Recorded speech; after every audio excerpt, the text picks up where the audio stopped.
Toronto is bracing for a pretty big protest this weekend. We will get an update from the chief of police and the mayor this afternoon, but for now, we're joined live by Mike Layton, the city councillor for Ward 11, University-Rosedale, which contains Queen's Park and the downtown hospitals.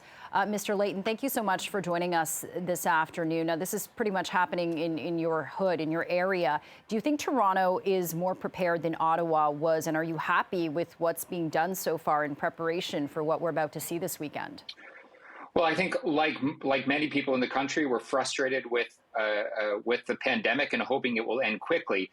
But I'm receiving calls from my residents because they're extremely concerned with what could be coming to Toronto. You see, our neighborhood is no stranger to protests of this sort. We've seen the harassment of both businesses and individuals almost weekly for over a year.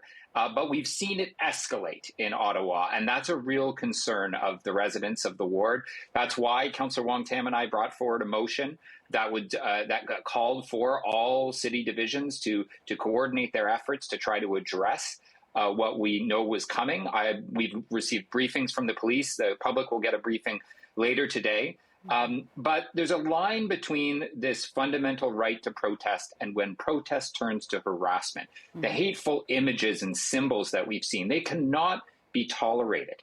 And so that's why I certainly hope, and we've heard from police, that we have learned from what we have seen in Ottawa, and that they'll be taking the necessary actions to address what they think is the current threat to Toronto residents. But we do have to ensure that we protect those healthcare institutions, that we protect that we protect the not only the hospitals but the communities and the individuals in those communities that will be most impacted by this.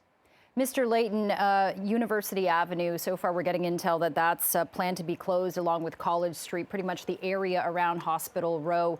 Where will the trucks go if they can't access that area? Is there going to be a buildup around Queen's Park? And if these protesters, like the ones in Ottawa, say they're not going anywhere until these mandates are removed, how long do you expect these streets to be closed?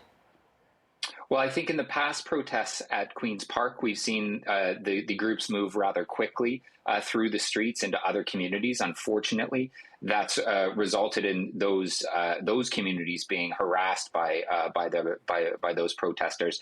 I'm not sure how long we can expect that those that are coming to the city will stick around. I certainly hope that it's to have their voice or to show their voice at Queen's Park, and then they allow us as a city to continue on opening up our businesses, as is this is the first weekend of having our restaurants and bars open again, as well as allowing those healthcare workers to go to work and to save lives. That's fundamentally why we're closing the street. And what we need to protect is those healthcare institutions that provide so much critical care for not only the city of Toronto and the province of Ontario, but for the entire country.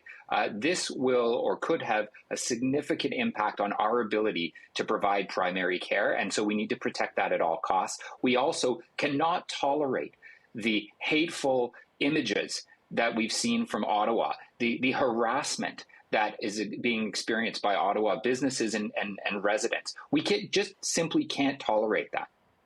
All right, Councillor Mike Layton, thank you for joining us to discuss this, and good luck this weekend. Take care. Thank you, Jennifer.